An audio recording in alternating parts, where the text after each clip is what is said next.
Alright guys, welcome back to my channel. For the new subscribers, thank you for subscribing. For the viewers, thank you for clicking this video. So in today's video guys, I am going to be breaking down how to trade forex without emotions, right? And it's actually very simple.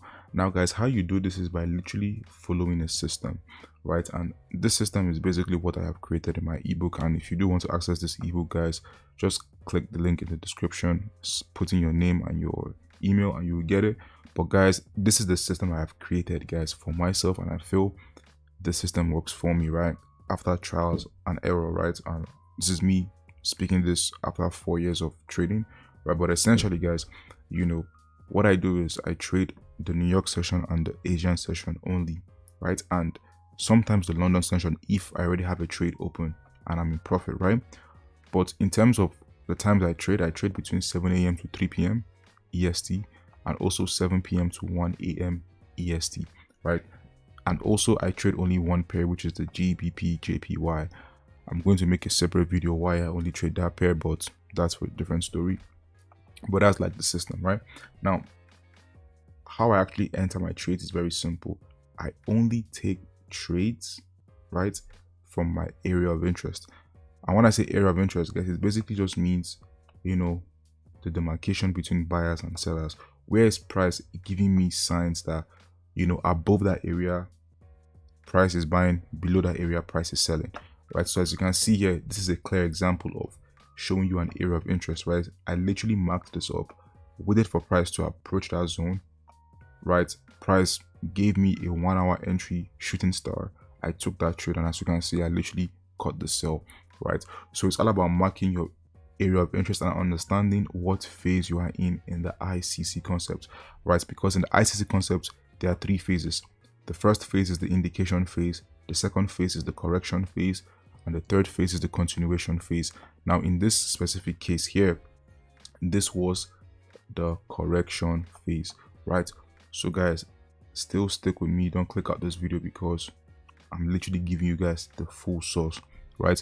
So this is basically the move I caught here, and this was the correction phase, right? So as you can see, my system is literally letting me know what phase I am in so I can better take my risk properly, and then also understanding how to set your stop loss, because at the end of the day guys, you always want to set your stop loss for stop hunters and make sure your TP is set, and your stop loss is basically protected from stop loss hunters, because at the end of the day, price can easily poke you out and go your way, right? So things like this, where price is like going to poke you out if your stop loss is literally below that candle, right? So there are different ways you put your stop loss guys, but personally I do believe that you add anywhere between 2 to 2.6 pips for the stop loss hunters.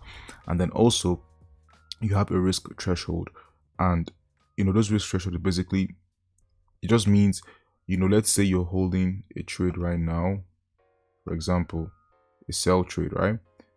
Boom. Or a buy trade or whatever.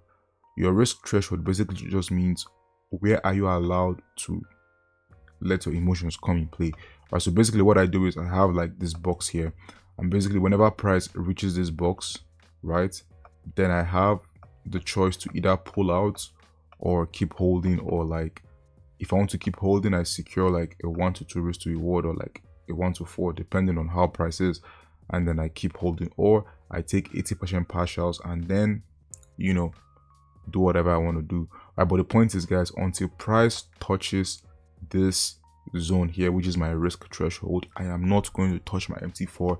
I am not going to edit anything. I'm not going to close out my trade.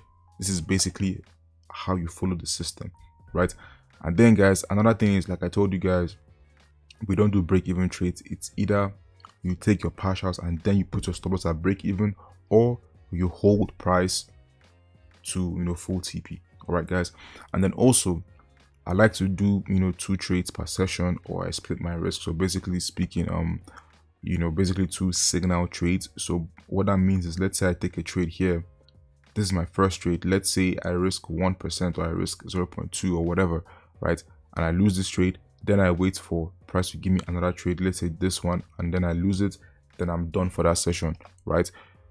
But the point is guys, if I was to lose 4 losses in a row, like if I see 4 red MT5 history, right, 4 losses in a row, then I'm literally done trading for that day, right? And I wait till my next session.